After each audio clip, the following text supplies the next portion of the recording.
there are only two possibilities. Either we are alone in the universe, or we are not. And both possibilities are equally terrifying. Today's video will explore bizarre content of the messages that we have tried to send to aliens and that are currently streaking through space. Because if we have never received a radio signal from extraterrestrial civilizations, strange things intended for them, we have, however, already sent a good number of them. Judge for yourself. Over the past few decades, we have repeatedly transmitted to them graphic representations of naked people, pixel art drawings, extracts from Twitter messages, children's cries, a bit of political propaganda, a lot of music, as well as an advertisement for chips. And it even came close to sending them the sound plans of a vagina. In short, today, I'm taking you to discover the sometimes great nonsense. From attempts to communicate with extraterrestrials, from the most serious and rigorously thought out projects, to the most crazy and wild. The first concrete attempt to send a small portrait of humanity into distant space was that of the plaques carried on board the Pioneer probes. 10 and 11 were launched in 1972 and 1973, and on which are engraved two naked humans solemnly greeting the aliens, as well as some indications to find the original system of these probes. But these plates, like the two gold discs that 4 years later will be screwed onto Voyager 1 and 2 probes, taking them with them. Engraved music and images are more like bottles thrown into the sea of the vast cosmic oceans than messages truly intended for extraterrestrials, because attached to probes moving at the speed of arthritic snails. Given the vastness of space, these plates and discs will not leave our solar system anytime soon. Consider that the fastest of these probes, Voyager 1, although it is currently moving at nearly 60,000 kilometers per hour, will take some 40,000 years before it passes close to another star. Thus, given the size of these objects and the vastness of space, it is absolutely improbable that they will ever be found.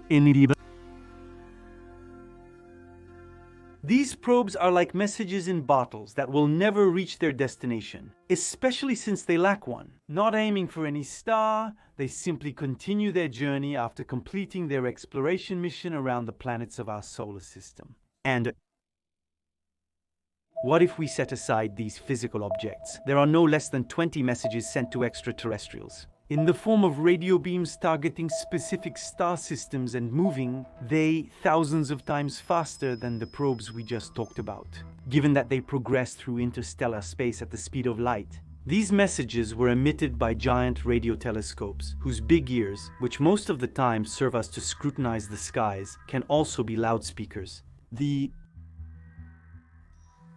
Soviet Union intentionally sent the first radio message of this kind in 1962. The content encapsulates the adventurous spirit, dreams, and poetry prevalent during the early Cold War era. Since it only contained 3 words, Lenin, Union of Soviet Socialist Republics, and MIR, which both mean peace and world. We're not animals. Well, in reality, this Morse code message had no intention of convincing hypothetical aliens of the superiority of communism through 3 clumsy words. It was much more a technological demonstration than a real attempt at communication, especially since this message was sent using these huge antennas located in Crimea, towards the very hostile planet Venus, on which everyone already knew at the time that the presence of life was unlikely. It would take nearly a decade after this Morse code message for it to be broadcast in 1974. The very first large-scale radio message, truly designed to be understood and decoded by extraterrestrial intelligence. Sent from the giant Arecibo radio telescope, this signal contained encoded 1,679 bits of data, which, once translated into a graphic, formed this astonishing image, which is not a guide to learn how to play Tetris, but a concentration of mathematical and scientific symbols. Within this message, known as Arecibo, we find some information reduced to their strict minimum graphic. Here, you have the numbers from 1 to 10. There, a representation of the basic atomic elements, chemical formulas specific to living beings on Earth. A representation of the double helix structure of DNA, the dimensions of an average human being, as well as a minimalist diagram of our solar system, with, right here, the Earth. And finally, an image of the Arecibo radio telescope visually. We are clearly on pixel art that stains, but you have to understand that the entire Arecibo message weighs barely 210 bytes. It's, roughly speaking, the space taken up in a word processing software by a single sentence. One single data sentence whose broadcast lasted nearly 3 minutes and which was sent in the direction of a globular cluster containing nearly 100,000 stars and located about 25,000 light-years from Earth. In other words, the first real attempt to tell the rest of the universe, hello, we are here too, we are alive and have understood some basic mathematical and biological principles, will only reach its target in 25,000 years. The Arecibo message is a call into the void, not primarily intended to start a conversation with potential extraterrestrials, who, thousands of years from now, may perhaps decipher the content of this coded greeting. Rather than showing the rest of humanity, look at what we are capable of. We are able to send powerful messages towards the rest of the universe. Finally, 210 little bytes, but you get the idea. The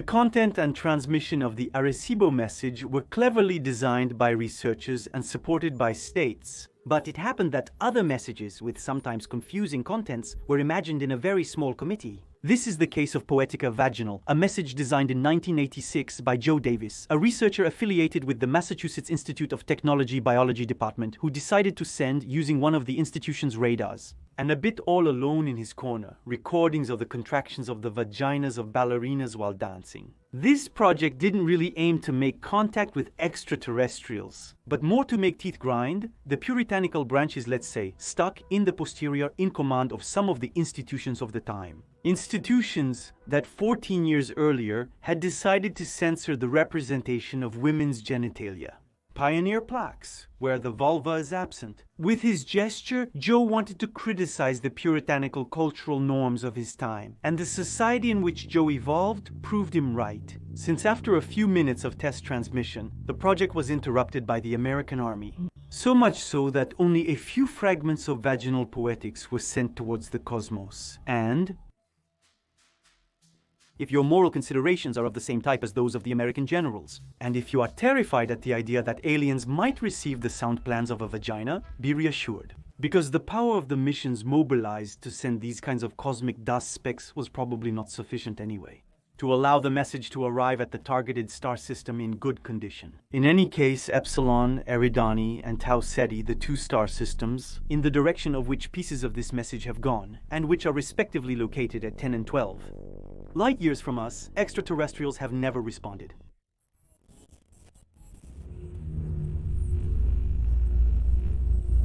"13 years later, the more serious projects, Cosmicol 1 and Cosmicol 2, were funded by a private company that went bankrupt. In the process, they targeted a series of nearby sun-like stars several times, each time for several hours. Each of these broadcasts contained a manual explaining the fundamental aspects of mathematics and geometry, the main principles of the physical laws known to us, and the atomic and chemical properties of specific elements, but also a wealth of information describing our solar system and its entourage of planets. Maps of our own world, representations of cells, of DNA, and again, the decidedly timeless naked humans from the pixelated Pioneer probes. All these drawings probably seem abstract to you, but they were designed to construct a universally intelligible language. And since it would probably take 20 minutes to understand how this works, I'll save it for later. In 2001, Russian scientists targeted 6 stellar systems similar to ours between the two cosmic call broadcasts to send a radio message whose content was imagined by teenagers. These broadcasts, known as teenage messages, contain texts and drawings, as well as recordings of theremin concerts.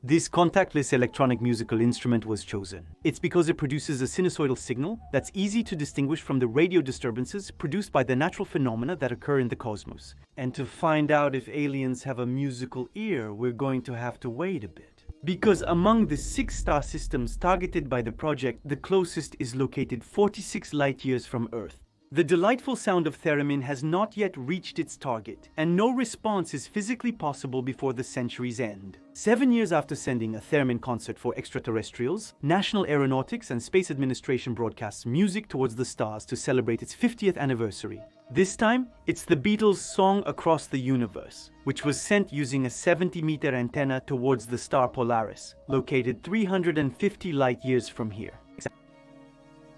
This message seems more like a publicity stunt than a genuine attempt at communication, as it wasn't designed to be decoded.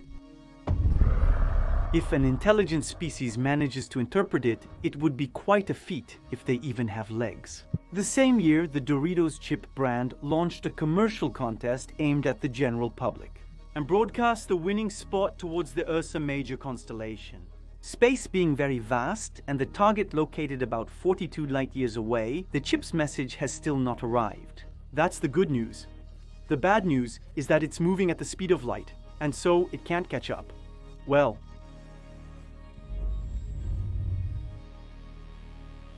there too, and as in Poetica Vaginal, rest assured, the signal strength is probably too weak to be decipherable after 42 light-years of travel in interstellar space. A year later, an Australian project again selects from the general public a series of 501 cuckoos that are sent using a 70-meter antenna located in Ukraine towards the Gliese planetary system. 580, within which we find a candidate planet for the title of Super-Earth, orbiting in the habitable zone of its star. As the signal will only reach it in 2029, don't expect any response before 2049.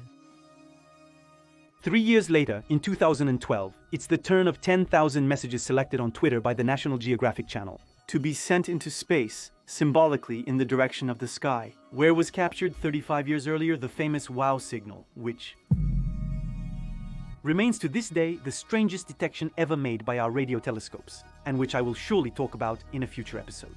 The following year, a private initiative rents an antenna and begins to transmit short messages of 144 characters. A sequence of many firsts is the position of our planet in the galaxy in the direction of a small red dwarf, located nearly 18 light-years from Earth. Broadcasts will quickly cease there too, due to lack of funding.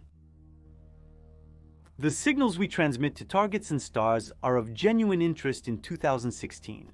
The project, named A Simple Response to an Elementary Message, sends a beam towards the North Star that is thoughtfully designed to be decoded and contains the Arecibo message, accompanied by some photographs, mathematical laws, and thousands of testimonies from Earthlings asking about solutions to the problems our world is facing today. Except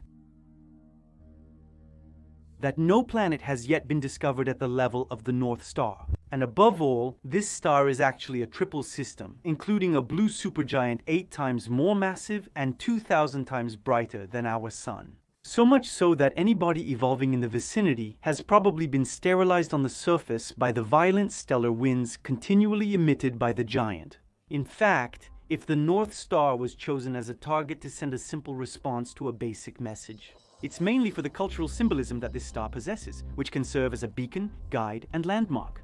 Say. A year later, the Spanish electronic music festival 50 Eau du Temps, a radio broadcast, played 33 musical pieces towards a potentially habitable exoplanet at 12.4 light-years from Earth. After the Beatles and the Theremin, here are a few notes from Jean-Michel Jarre, Laurent Garnier, and Olafur Arnald, among others, traveling at the speed of light in space. Arrived at the scheduled destination around 2029, no potential response possible before 2043.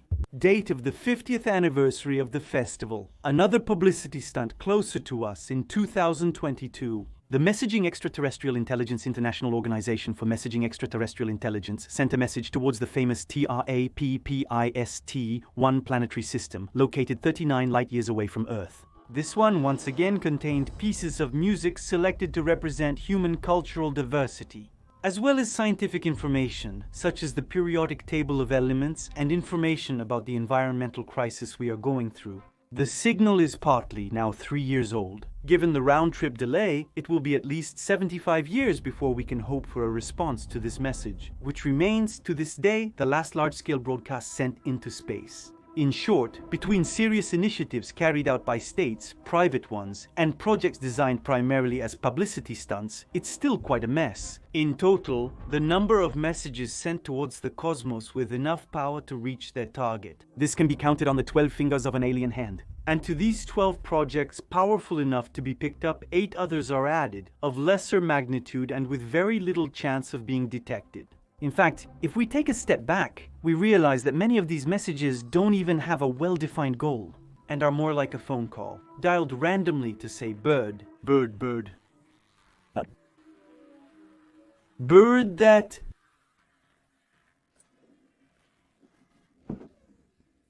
of the carefully thought-out message to make contact with a hypothetical other form of intelligence. Others have not even been designed to be decoded. In fact, the intention of many of these broadcasts is less about making contact with aliens than about telling our own story. To send something into space for the beauty of the gesture, or the ugliness if you prefer, just to leave a mark. As for the most serious among them, they are primarily there to force us to shift our focus from ourselves and ask dizzying questions like, are we alone in the universe? How long will it ring in the void? Why is there still no one on the other end of the line? As much as questions to which it is impossible to answer today. However, even if we do not know if other forms of life exist elsewhere in our galaxy, we know that almost all of the messages we talked about were aimed at stars located between 10 and 70 light years away from us. So much so that most of them haven't even arrived yet. In fact, and as crazy as it may seem, the first interstellar message to have reached another star didn't arrive at its destination until 1999. This is the message from Altair, part of which you can see on the screen. And, which was sent in 1983 by 2 Japanese astronomers. Humanity has been unintentionally emitting radio waves in all directions of space for almost a century. Except that these involuntary emissions are not powerful enough to carry beyond a few light years away. They eventually blend in with the electromagnetic background of the cosmos beyond that point. The range and content of these messages, the problem may be the very fact of sending them. In any case, many researchers believe that initiatives aimed at establishing contact with potential extraterrestrial civilizations should be regulated, on the grounds that revealing one's presence may not be such a good idea after all. One hypothesis to explain the silence of extraterrestrials, explored in the comic, suggests that revealing one's presence may be unconscious or even dangerous, insofar as we are unaware of the intentions of these hypothetical other civilizations. So, it's not certain that sending vagina designs, like anything else for that matter, to beings who may have millions of years of technological advancement on us is a good idea.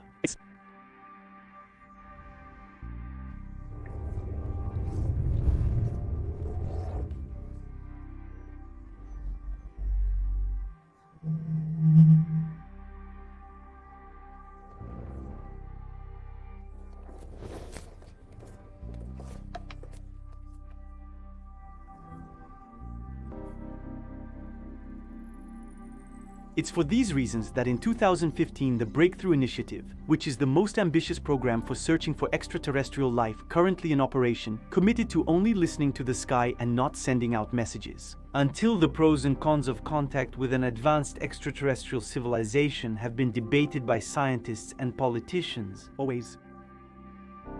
There are currently no regulations governing the transmission of messages into space, and anyone, company or state, with enough money to rent or build a radio telescope can transmit whatever they want. On behalf of all humanity, at least I don't know about you, but I personally would find that so ironic.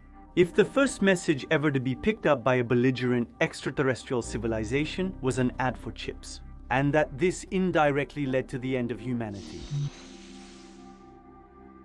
To be fair, it should be noted that unlike those who advocate for silence as a precaution, others believe that humanity is just projecting its fears, and that it's better to risk contact rather than endlessly tremble at the sight of the stars. If advanced alien civilizations exist nearby, their technology is likely so advanced that they have already detected us.